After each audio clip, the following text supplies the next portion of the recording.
And Liverpool throw it away in the dying moments. A goal disallowed for Newcastle. And literally a minute later, Joe Willock steps up. He puts the ball in the back of the net. Have Liverpool given up their chances of top four football this season? Hit the like button. Hit the share button. Let's go!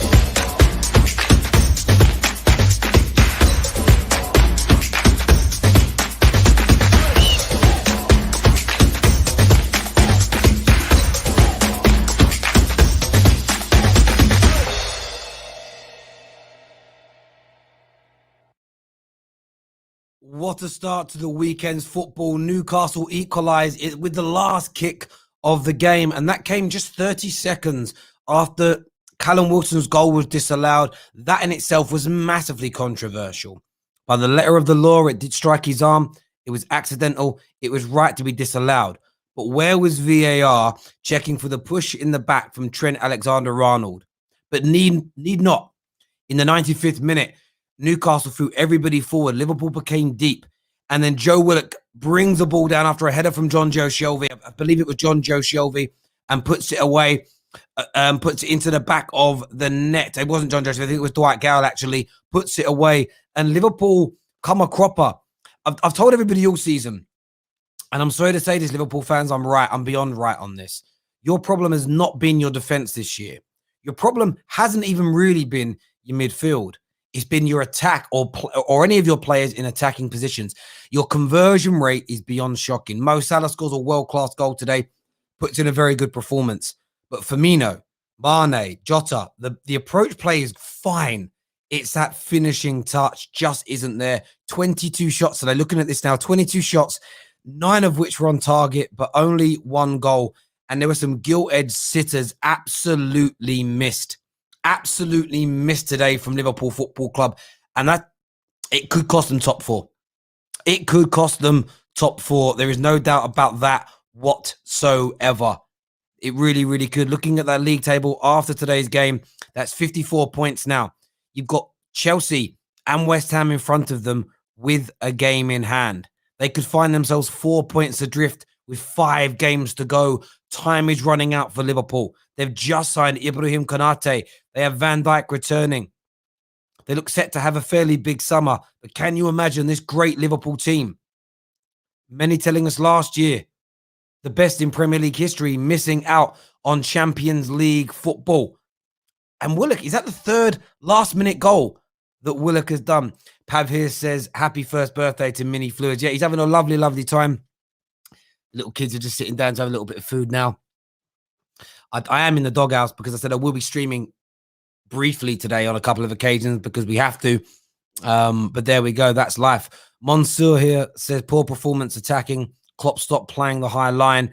How can you not learn? Still, top 4 is gone. Chelsea and West Ham ain't dropping points. Well, their game in hand is against each other. Let me just point that out. So one or both are going to drop points later today. One or both are going to drop points. I think for Liverpool's point of view, a draw or a West Ham win will be of the utmost importance. But it's slipping away slowly but surely. It truly is.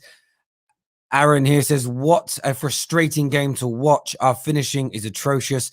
It felt just like the Leeds game. Should have been over the line in the first half. I am fuming. And I get why you're fuming. But to everyone who's fuming out there, do me a big, big favor right now. And please hit that like button for us. Let's get this past 500 likes while we're live on the air. Got Kendall backstage. We've got Malat Safe. I'm talking about the normal Safe. The normal Safe is backstage. Dave is backstage as well. Ram's backstage. We're going to be bringing them on for you very, very soon indeed. A few people are asking to see the league table. I will get that up for you momentarily. Remember, we are live today, doing a live Man United protest broadcast as well. That's going to be brought to you primarily by KJ I'll be jumping in and out. So make sure you're supporting KJ and the team today, bringing you the latest from the the Old Trafford protest that's been going on later on today. Here is the league table as it stands. And as you can see, this afternoon's game is going to be gilt edge. Imagine West Ham do it this afternoon. Imagine West Ham do it this afternoon. It will be carnage. Chelsea and Liverpool cannot miss out on top four, both to West Ham. It would be the ultimate embarrassment. And I mean that with all due respect to West Ham United Football Club. Let's do some of your comments here. Terry said Leicester would bottle it. Listen, I thought they would, and they lost. Hang on a minute, mate. They lost 2 on the bounce when after I said that, and we said, what can they bounce back and do? And they won their last game. They've still got 6 games left. Leicester ain't made it until they've made it. You know, they really haven't. They're 4 points clear right now, which is good, but they've got it in their locker to throw it away. I'm not going to yield on that. I'm not going to yield on it until I see him get over the line, and then I'll start to say that Brendan Rodgers is not a bottle job. He has to stop bottling to not be a bottle job. That's what has to happen. We're going to bring the panel on now to have their say and tell us what they think and they feel. Let's do another comment before we go live. I don't see Liverpool coming back from this and getting into the top 4. Remember, Liverpool's next game is Manchester United. It's Manchester United. They don't have a midweek fixture, though. We do, of course, because we're still in Europe. They are out. That could be the final now in the coffin. If Chelsea win today, they'll go 4 points clear of Liverpool. If they lose next weekend, Liverpool to Man United, and Chelsea win again, that's 7 points with 4 games to go. That means they need an 8-point swing from a 12 available over Chelsea under Tuchel. It's not happening.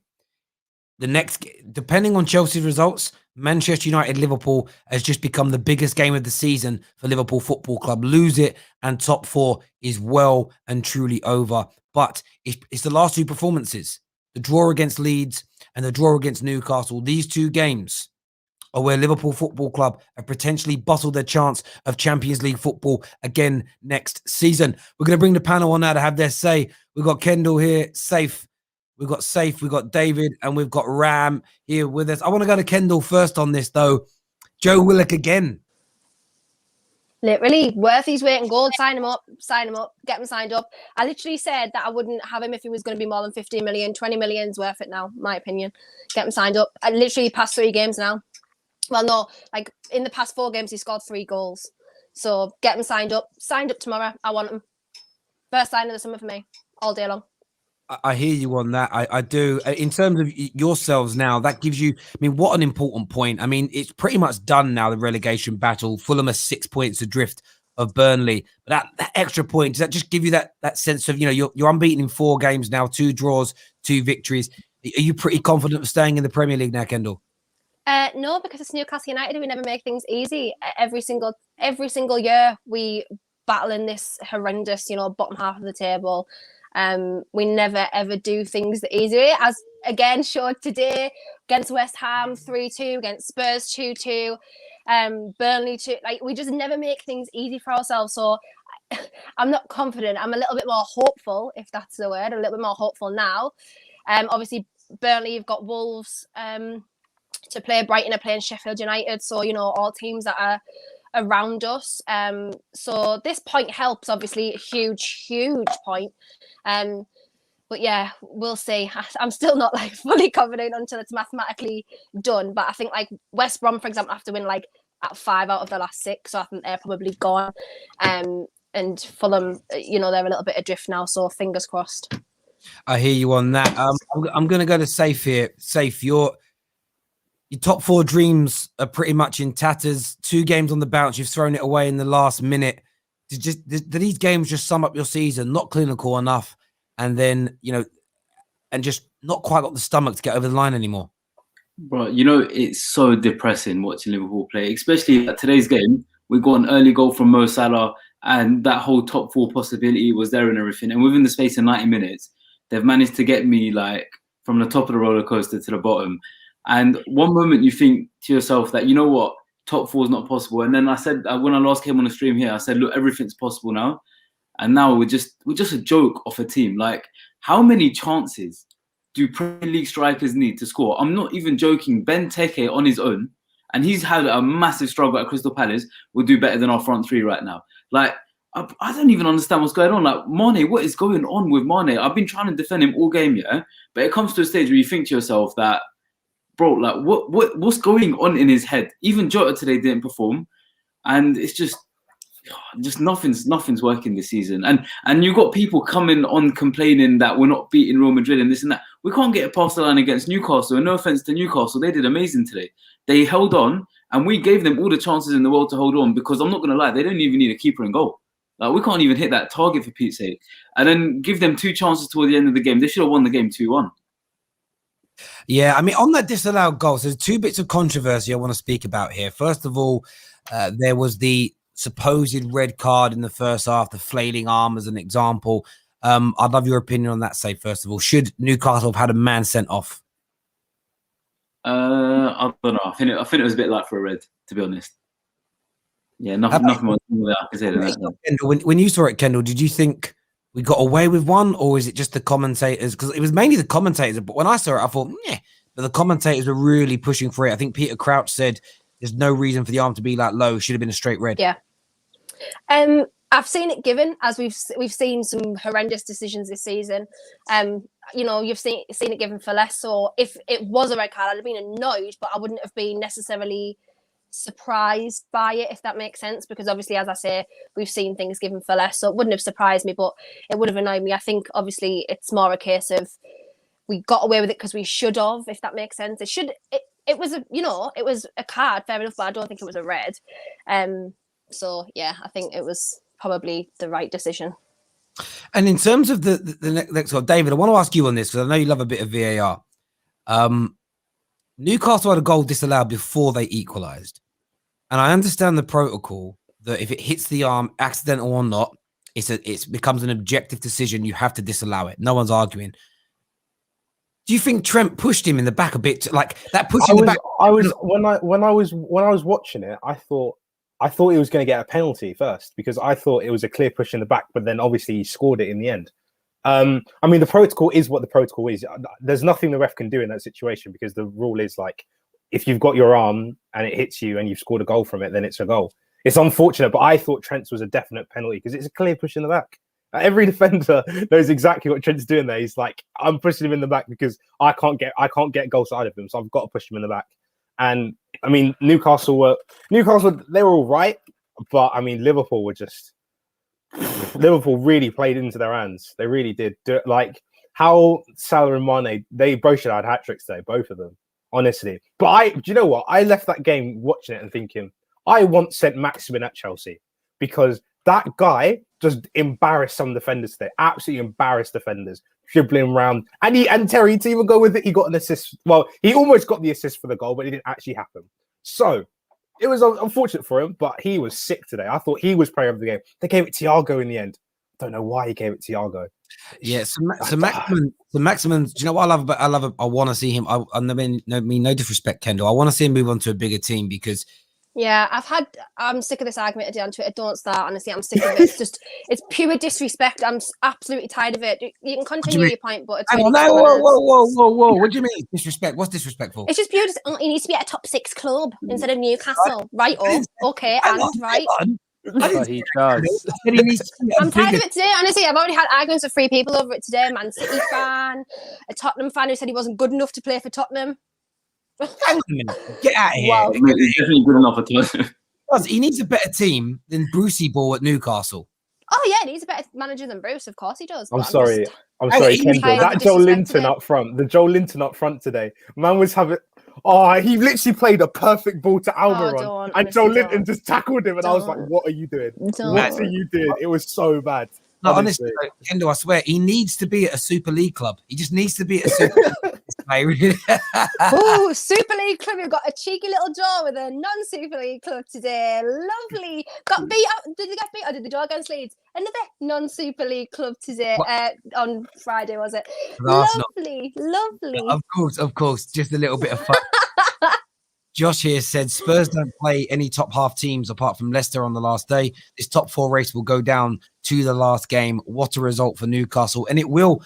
That's the thing with Spurs. Spurs are still there. Everton win their game in hand. They got 85 points. We could have a 4 or 5 way on the last day of the season. I've always wanted a 4-way. Like, it'd be amazing. Honest to God, it'd be absolutely brilliant. 4-way race for the title. You filth. Ram's with us here. Ram is with us. What you saying, bro? Yeah, just echoing what Save said. I was a bit surprised you said give credit to Salah. I think Salah was just as bad as the front four. He scored an incredible goal, but he should have scored at least 4 or 5. I mean, that one-on-one that he had was absolutely terrible, like terrible. And our strikers look like Bambi on ice. They don't know their left foot to their right foot. Mane, last couple seasons ago, he would have instinctively got that in the back of the net, but now he just can't sort out his right foot and left foot. It was shocking, and I felt sorry for. I think quite a lot of these the performances we've had is a little bit like Jekyll and Hyde. First half very good, second half not good enough. It's been a story of our season for the last couple of months, and I feel sorry today for Klopp. I think Klopp got his tactics right. I think his approach play was very, very good. It was. We all wanted the 4-2-3-1. It was working, but the problem is our strikers, as been said for the last couple of months, have not been finishing their dinner. It's as simple as that. The only criticism today that I would have of Klopp is you needed a goal to make it confirmed 2-0. Why you're taking off Jota for that reason, for me, doesn't make sense.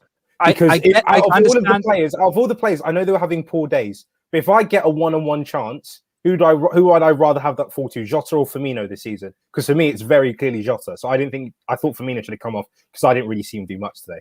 I understand that, but I think at that moment in time is like you question it, but it's understandable because we weren't controlling that game. We were letting Maximan do his thing, and he was running past the defenders like no tomorrow. And I think we needed a destroying in the midfield as well. So it was understandable, but yeah, I'm with you. I think Firmino should have come off instead of Jota because we needed that clinical edge, especially in the last 10 minutes. I think Firmino had quite a decent game today. He did quite well in terms of, I know you're going to hate me saying it, but link-up play. Yeah, he actually played all right. Jota was not on his game today.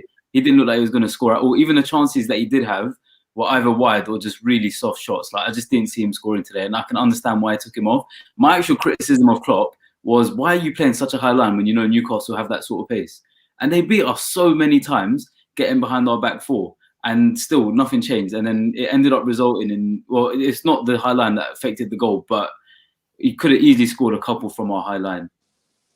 It's a story of the season. Like, Firmino's performance was the story of the season. Jekyll and Hyde. First half created a lot of chances for the front three. They didn't take their chances. And the second half, his touch, his passes were just. It was shocking. It was shocking. The problem that you've got is it's a confidence thing. It's a genuine confidence thing. It really, really is. No, do you think it's? I think it's complacency. I honestly think it's complacency. Like, you can't be complacent when you're in fifth. I know, but it's one of those things. We showed Newcastle. We didn't respect Newcastle. I felt. I think, we're going to get so many chances. We're going to score one at least. I think that was the mentality that these players have had, and that's not what you associate with a Klopp team. No, can I just say, yeah, with coming into the game, I don't think the mentality was wrong. Klopp came into the game, four attackers on the pitch, a high line, trying to get a good 4-5-0 against Newcastle. You're right in the sense we didn't respect Newcastle, but the aim was we need a big win before Manchester United next week, and it would have gone that way if our strikers knew where the goalposts were. And everything was kind of going in that direction. But the moment you realise we can't score, you need to readjust the tactics a little bit. Newcastle did give us a run for our money with those balls over the top. And I don't think anyone here is respecting Dubravka enough today for the game he had. No, he was in my fantastic. opinion, he was man of the match today for me, Dubravka. I thought he pulled off some unreal saves today. And everyone's saying Liverpool couldn't finish the dinner. Yeah, but half the time it was because Dubravka was there to save them. Yeah, I guess so. I understand that, but we've seen our players score chances like put it in the corners, and we didn't do that. We actually gave Dubravka an opportunity, in my opinion. And there are moments where our final third passes was just not good enough. It's frustrating. It's frustrating. Yeah, give credit to Dubravka. I think he had a good game, but we've seen this time and time and again, and it is frustrating. Yeah, it's everything about Liverpool today. I think it's lack of finishing at the right times, the high line, the maybe the complacency or the lack of confidence to finish games off, a combination of the two. It's been the story of your season. In fact, it's not been the story of your season. It's been happening since the beginning of March 2020. It's just taken too long for Liverpool fans to wake up and realize this. Yaz here says Thiago leaving a treble-winning Bayern to go to Liverpool, who looks like they won't make the top 4, isn't talked about enough. It is, that's very true. Hey, Terry, from the Amal after that. Yep. If only someone predicted he'd be flop of the season. Shut up, David. No, he's not. No. Only somebody predict. Yeah, it's true. Casualty of war. Also, can I just address that comment? Emil Kraft didn't play today, but okay. There, did he not? I didn't hear his name today. Yeah, Malek here. Liverpool are too naive and cocky. They play the high line next week against Rashford and Greenwood, and they will be buried. We will bury their defense. Well, it's the reason that do you know what? Liverpool actually played very well in an attacking sense against Manchester United in the FA Cup game, but their high line got them exposed. All the goals, barring the free kick, our 2 goals in open play came from exposing their high line. It's unbelievable that and these are the things where Jurgen Klopp's a great manager. He's won back-to-back league titles in Germany, a Premier League and a Champions League. Deserves respect. But that doesn't mean he can't be criticized. The fact that he continues to play a high line that his defense and his team can't cope with is criminal. If Ollie or Arteta or Jose when he was at Tottenham were doing that, if Steve Bruce was doing that, the pundits, the newspapers would be ripping it apart. Klopp does it and everyone ignores it. It's so weird. It's just very, very strange how Jurgen Klopp makes these mistakes regularly and no one seems to want to talk about it. It's like it's taboo. Very weird. Yeah, See, look, I mean, don't talk about it. They're like, yeah, if you speak, but we've been talking about it for quite some time, innit? Talk about it like properly. If you slag it off, do you turn to stone or something? Is there witchcraft over Liverpool? Like where if you say something negative about Klopp's tactics, you turn to stone or you turn you took the words out of my mouth. You've literally said what a lot of Liverpool fans think about this high line. I don't know where to add on that. That's how I see it. Yeah, like you literally took all the words out of my mouth. That's why. But it ain't a thing. No one's talking about it outside of us. I watch other Liverpool channels, barring Kopish do. Everywhere else I watch, it's like referees, VAR. No. I'm like, high line, bro. I mean, high line? Okay.